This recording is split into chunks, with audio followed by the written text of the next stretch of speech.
सिड, तू ऑफिसवरून आल्यावर मी तुझे कसे लाड करणार आहे माहितीये का? कसे? मी तुला सांगणार. मी तुला आंघोळीसाठी गरम पाणी काढून ठेवलंय, टॉवेल ठेवलाय, आणि तू आंघोळीवरून आलास ना की तुझ्यासाठी गरम गरम सूप बनवून आणणार. आणि मग मोठ्या बाईंना विचारणार, सिडला काय काय आवडतं सगळं सांगा आणि ते कसं करायचं. अगं पण आपण तेव्हा अमेरिकेत असणार ना. मग मी फोन करून विचारेन. आणि सिड, नाश्ता झाल्यावर मी तुला विचारणार, आज काय काय केलंस, आजचा दिवस कसा गेला. आपण खूप गप्पा मारायच्या.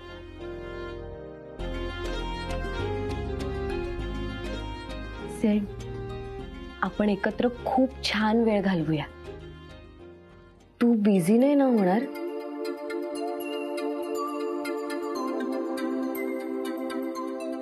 तू वेळ देशील ना मला?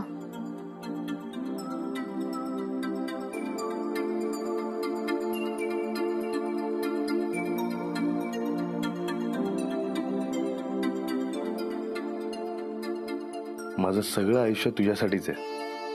खरंच?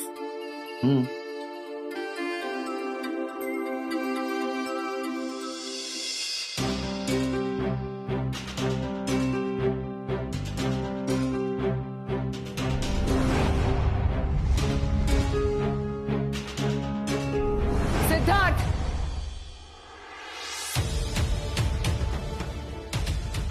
काय चाललंय हे? अजून तुमचं लग्न झालेलं नाहीये. हे असं बघणं शोभतं का तुम्हाला? हे बघा, तुम्हाला जे वाटतंय तसं नाहीये हे.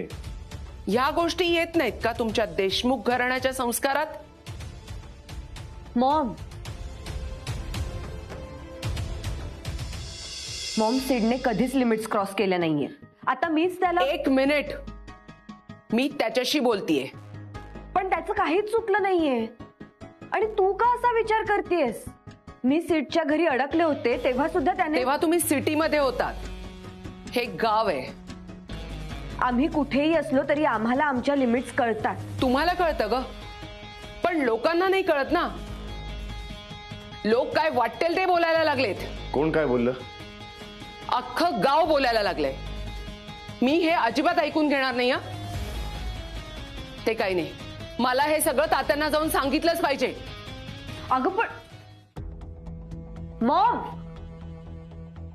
अरे नाश्ता आला. पाहुणे आदिती सिद्धू कुठे आहेत? मॉम, नो, हे मला अजिबात चालणार नाही. मॉम, तू उगाच इश्यू क्रिएट करतेस. तुला हे सगळं मी तुझ्यासाठी करतेय. अहो काय झालं विहीण भाई? आदिती या इकडे या. काय झालं? तात्या सॉरी, तुम्हाला वाटेल मी हे सगळं नेहमीच तमाशा करते, पण मी जे काही बोलते, जे काही करते ते माझ्या मुलीच्या काळजीने. आता आणि काय झालं या कडक लक्ष्मीला माहिती नाही. मॉम, तू उगाच चुकीचा अर्थ काढतेस. अगं पण लोक चुकीचा अर्थ काढतात, त्यांचं काय? त्यांनाही हेच सांगणार आहेस का? अदिती, तुला काही कळत नाहीये. तू यंग आहेस, प्रेमात आहेस, तुला भान नाहीये. पण आम्ही पेरेंट्स आहोत, आम्हाला काळजी घ्यावी लागतेच ना. आणि त्यात आपण आता अशा फॅमिली सोबत आहोत ज्यांना पैसा, अडका, प्रॉपर्टी यापेक्षा इज्जत जास्त महत्वाची. आणि ऑफकोर्स असलीच पाहिजे. अहो पण झालंय काय विहीण भाई? आज एक बाई आल्या होत्या नानींकडे. त्या सिद्धार्थ आणि अदिती बद्दल काय काय बोलत होत्या. बरोबर ना नानी? हो हो, 30 रुपये झाले ब्लाऊजचे. पण या बाईंनी अजून दिलेच नाहीयेत. काय? अहो नानी, हे नाही हो. मग असंच म्हणाल्या ना त्या बाई.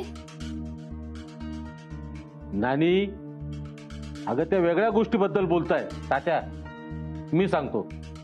मगाशी त्या वहिनी आल्या होत्या ना, त्या सांगत होत्या तुमची सून लग्ना अगोदरच तुमच्या घरी राहते.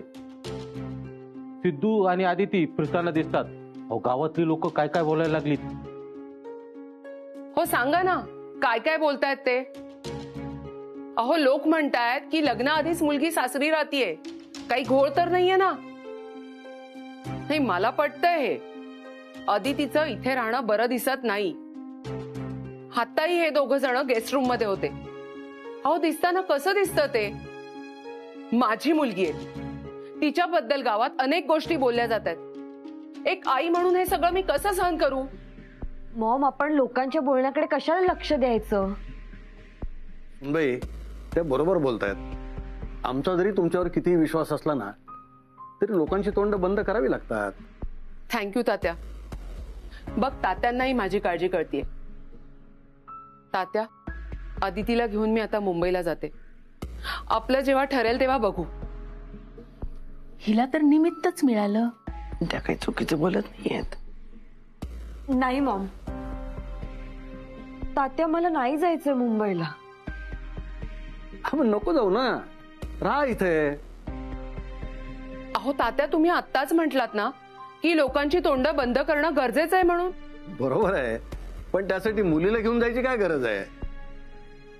आजच आपण सिद्धार्थ आणि आदितीच्या साखरपुड्याची तारीख ठरवून टाकू.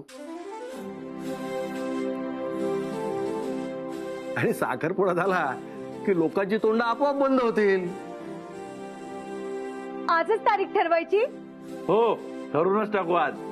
कॉंग्रॅट सिद्धू आदिती. नानी, अगं हे साखरपुडा झाल्यावर बोलायचं.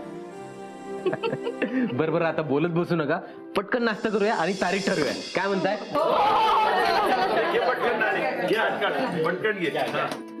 चांगलं कारण मिळालं होतं अदितीला घेऊन जाण्यासाठी, पण या म्हाताऱ्याकडे सगळ्यावर उपाय आहे.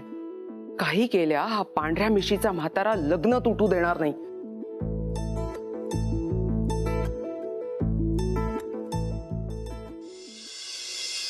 चला, दोन्ही गायची मंडळी आलेत का सगळे? या लवकर.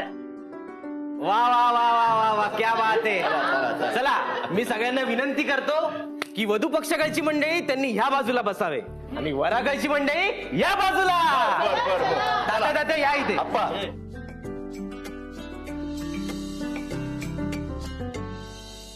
हो, वर वधू कुठे?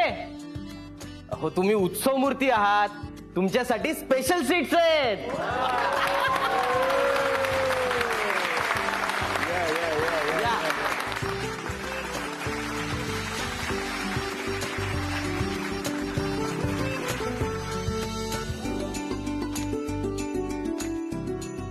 तात्या, जवळचा एखादा चांगला मुहूर्त बघा, लवकर उरकून टाकू. माझ्या डोक्यात 2-3 तारखा आहेत, त्यात सर्वानुमताने एखादी ठरवून टाकू. या तारखामधली जी जवळची तारीख असेल ना ती आपण पक्की करू. अहो, तयारीलाही वेळ मिळायला पाहिजे ना, त्यानुसार ठरवूया. अरे आपणच काय ठरवतोय? आधी व्याहींना विचारा, त्यांना कधी शक्य आहे. बरोबर बोलतेस भाई. सांगा भाई, कुठली तारीख ठरवायची ते. मी तारखा सांगतो तुम्हाला. 1 मिनिट तात्या.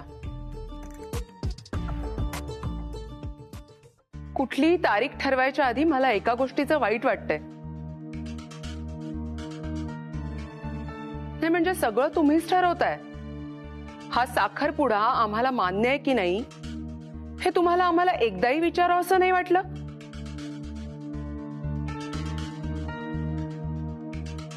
मॉम, काय बोलतेस तू हे? डॅड, नो बेटा, माझी परवानगी आहे. पण माझी नाहीये. का? कारण अदिती, तू इतक्या मोठ्या कुटुंबाची जबाबदारी घेऊ शकतेस का? त्यांच्यासोबत राहू शकतेस का? यावर मला अजिबात विश्वास नाहीये. मॉम, मी घेईन जबाबदारी. तू नको काळजी करूस. अगं, कशी काळजी करू नकोस? त्या दिवशी बघितलंस ना, रत्नाक्कांचं भांडण झालं होतं तेव्हा तुला किती त्रास झाला होता. आणि यापुढेही तुमच्या घरात जेव्हा कधी भांडण होईल ज्याचं कारण अदिती असेल तेव्हाही तिला त्रास होणारच आहे आणि त्याचा परिणाम तिच्या तब्येतीवर होणार आहे. एक मिनिट महालक्ष्मी, आदितीला जर त्रास झाला ना तर तिची काळजी घ्यायला ही सगळी माणसं आहेत ना. एवढी सगळी माणसं असताना कसा त्रास होईल? मिलिंद, अरे एवढी सगळी माणसं आहेत, हाच तर प्रॉब्लेम आहे. तिला गर्दीचा त्रास होतो हे विसरतोयस का तू? इथे जर दोघांचीच फॅमिली असेल, फक्त सिद्धार्थ आणि अदिती राहणार असतील तर गोष्ट वेगळी आहे. जर दोघांनी ठरवलं इथे राहायचं नाही वेगळा संसार थाटायचा असं ठरवलं तर? असं काही होणार नाही. काहीही झालं तर आम्ही सगळे एकत्रच राहणार आहोत. सिद्धूला तर करमणारच नाही. एक दिवस जरी कामावरून सुट्टी मिळाली ना तर तो इथे निघून येतो. सिद्धू तर माझ्याशिवाय राहू शकणार नाही.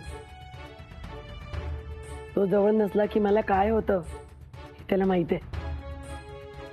लहान असताना शाळेतून घरी यायचं ना, मी दिसलं नाही की काबरा बावरा व्हायचा. हा कुठे मला सोडून जाणार आहे? सिद्धू आम्हाला सोडून वेगळं नाही राहणार. उलट त्याचं लग्न झाल्यानंतर आम्ही त्याला मुंबईला नाही राहू देणार. तो इथेच राहणार. अहो ही सगळी माणसं त्याची. या सगळ्या माणसांना सोडून तो कसा जाईल? आणि जायचं जरी ठरवलं ना तरी आम्ही नाही जाऊ देणार. अहो आता आदिती इतकी छान रोळली आमच्यात. नाही नाही, ते दोघे इथेच राहणार. हो हो हो. पण सिद्धार्थने मला वचन दिलंय.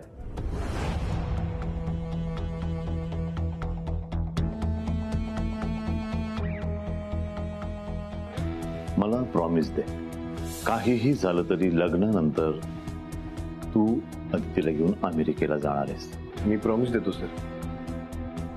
लग्न झाल्यावर मी अदितीला अमेरिकेला घेऊन जाणार. सिद्धू आम्हाला सोडून वेगळं नाही राहणार. उलट त्याचं लग्न झाल्यानंतर आम्ही त्याला मुंबईला नाही राहू देणार. पण सिद्धार्थने मला वचन दिलंय.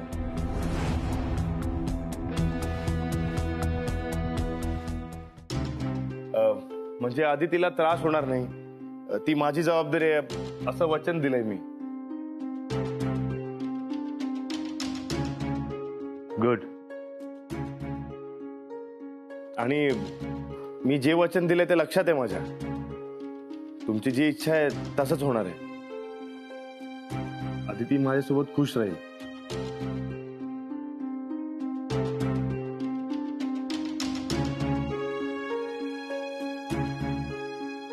मला असं वाटतंय आता आपण पुढचं ठरवूया. अरे आदितीच्या आई वडिलांचा अजून निश्चित होत नाही तर आपण पुढे कसं जायचं? मॉम अगं सगळे तयार आहेत, मग तूच का नाही म्हणतेस? सीट बरोबर माझं लग्न नाही झालं तर जास्त त्रास होईल मला. Maugham please. ओके बेटा, जर तू हॅपी असशील तर मला काहीच नको. माझी परवानगी आहे.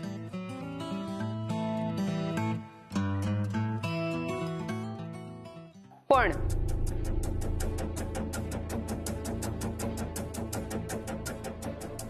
मला असं वाटतं की तुम्ही आधी एकदा आमच्या घरी यायला हवं. अहो लग्न ठरलंय, साखरपुड्याची तारीखही ठरतीये, पण तुम्ही सगळेजण तुमच्या होणाऱ्या सुनेच्या घरी एकदाही आलेले नाही आहात. हे म्हणजे सिद्धार्थचे आई बाबा, बापू, नानी ते येऊन गेले, पण तेव्हा सगळी गडबडच होती. त्यांचा नीटसा पाहुणचारही नाही करता आला आम्हाला. सो आता सगळ्यांनीच आमच्या घरी या, म्हणजे आपण तारीखही तिथेच फिक्स करू. हरकत नाही, आम्ही येऊ. ओ पण नेमकं कुणाच्या घरी यायचं? तुमच्या, यांच्या का आदितीच्या? रत्ना, ते ठरवतील ना. तुम्ही बसा पाहुणे, बसा.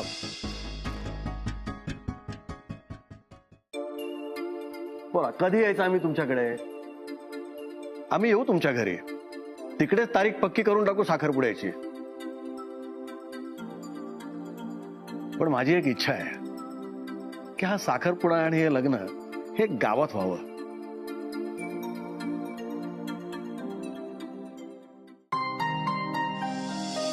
या घराने आमची सगळ्यांची लग्न पाहिली आहेत आणि हा आपल्या घरातलाच नाही तर अख्ख्या गावातला पहिला प्रेमविवाह आहे.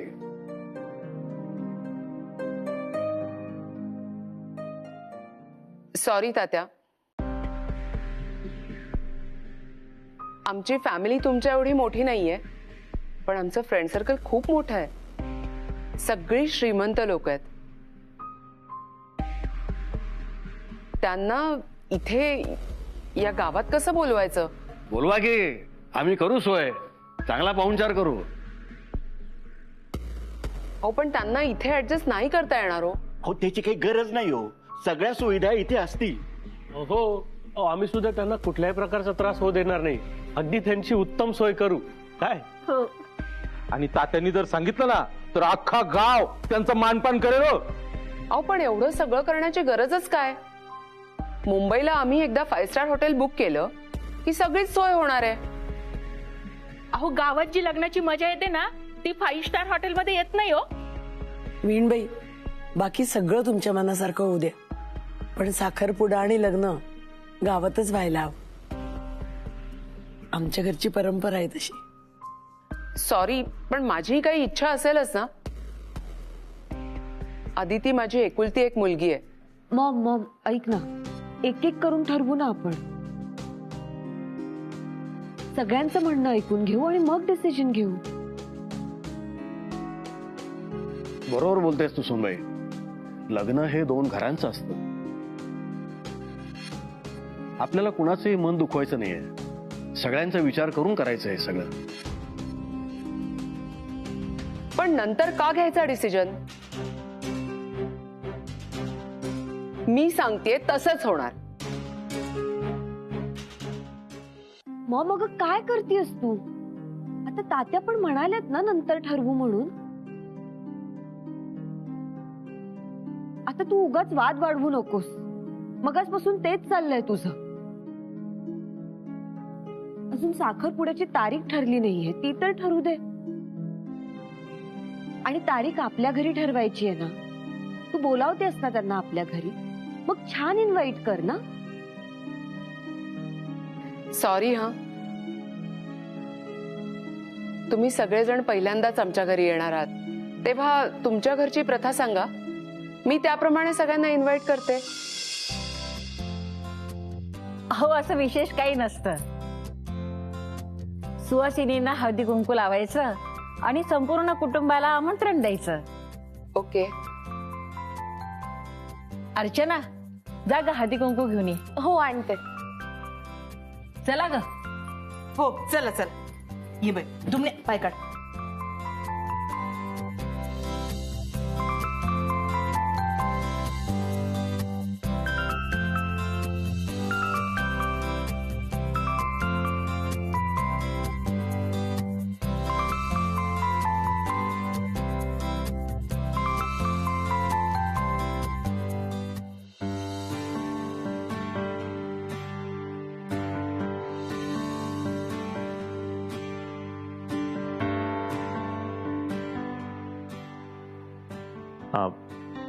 एक मिनिट. मी तुम्हाला सहकुटुंब आमच्या घरी येण्याचं आमंत्रण देतोय, तेव्हा सगळ्यांनी यायचं. प्लीज सगळ्यांनी या हा. तुम्ही एवढे सगळेजण, त्यामुळे आम्हाला त्रास होईल. याची काळजी अजिबात करू नका. आम्ही सगळ्यांचा नीट पाहुणचार करू. असा पाहुणचार की तुम्ही पाहिलाही नसेल. आम्ही तुमचं हे आमंत्रण मानाने स्वीकारतो. आम्ही येतो तुमच्या घरी. तुमचं स्वागत असेल तेव्हा सगळ्यांनी यायचं. या नक्की.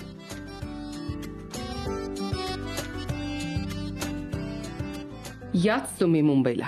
तिथे असे अनुभव येणार आहेत ना एकेकाला की स्वतःहून लग्न मोडाल तुम्ही.